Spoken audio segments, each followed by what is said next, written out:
ಇನ್ನ ಮನೆ ಒಳಗಡೆ ಓದೋರಿಗೆಲ್ಲ ಏನಿರುತ್ತೆ ಅಂದ್ರೆ ನಾನೇ ಕಪ್ ಗೆಲ್ಬೇಕು ಅನ್ನೋದೇ ಇರುತ್ತೆ ಯಾವಾಗ್ಲೂನು. ಕೆಲವೊಂದ್ಸತಿ ಏನಾಗುತ್ತೆ ತುಂಬಾ ಲೋ ಫೀಲ್ ಆಗ್ಬಿಡತ್ತೆ, ನಮ್ಮನ್ನ ಮನೆಯಿಂದ ಕಳಿಸ್ಬಿಡಿ ಹೋಗ್ತೀವಿ ಅಂತ. ಇವಾಗ ನೀವೇ ಹೇಳ್ತಾ ಇದ್ರಿ ನಾನೇ ಕೇಳಿದ್ದೆ ಒಂದ್ಸಲಿ ಅಂತ. ಅಂಡ್ ಧ್ರುವಂತ್ ಅವ್ರು ಕೇಳಿದ್ರು, ಮೊನ್ನೆ ಕಾವ್ಯ ಕೂಡ ಕೇಳ್ಬಿಡ್ತಾರೆ.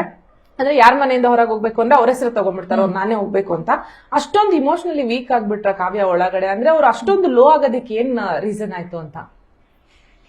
ಅದು ಒಂದು ಫ್ಯಾಮಿಲಿ ಬಂದಾಗ ಒಂದದು ವಿಡಿಯೋ ವಿಟಿ ಪ್ಲೇ ಮಾಡ್ತಾರಲ್ಲ, ಅದೊಂದು ಅವ್ರಿಗೆ ಸ್ವಲ್ಪ ಯೋಚನೆ ಇತ್ತು. ನಂಗೆ ತುಂಬಾ ಹರ್ಟ್ ಆಗ್ತಿದೆ, ಅಮ್ಮ ಮತ್ತೆ ತಮ್ಮನ ಹೀಗೆ ಕಳಿಸ್ಬಿಟ್ರು ಅನ್ಕೊಂಡು. ಅದ್ ಯಾವಾಗ್ಲೂ ಅವ್ಳು ಯೋಚನೆ ಮಾಡ್ತಿದ್ಲು. ಅದೊಂದ್ ಪಾಯಿಂಟ್. ಅದಾದ್ಮೇಲೆ ಗಿಲ್ಲಿದು ಒಂದ್ ಸ್ವಲ್ಪ ಅವಳಿಗೆ ಟಾಪಿಕ್ ಎಲ್ಲೋ ಬೇಜಾರಾಯ್ತು ಅನ್ಸುತ್ತೆ. ಆಮೇಲೆ ವೀಕೆಂಡ್ ಅಲ್ಲಿ ವಿಟಿ ಕೂಡ ಪ್ಲೇ ಮಾಡ್ತಾರೆ, ನಾಮಿನೇಟ್ ಕೂಡ ಅದರಿಂದ ಆಗ್ತಾಳೆ. ಅದೆಲ್ಲ ಅವಳಿಗೆ ಸ್ವಲ್ಪ ಹರ್ಟ್ ಆಯ್ತು.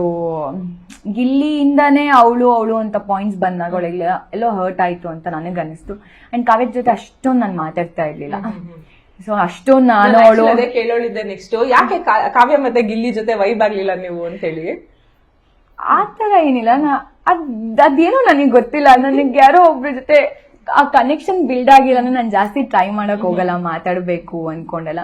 ಬಟ್ ಮನೇಲಿ ಇರೋ ತನಕನೂ ನಾನು ತುಂಬಾ ಟ್ರೈ ಮಾಡಿದೀನಿ ನನಗೆ ಗೊತ್ತಿರೋ ಪ್ರಕಾರ ಮಾತಾಡಕ್ಕೆ ಅನ್ಕೊಂಡು. ಬಟ್ ಎಲ್ಲೋ ಅದು ವರ್ಕ್ ಆಗ್ಲಿಲ್ಲ.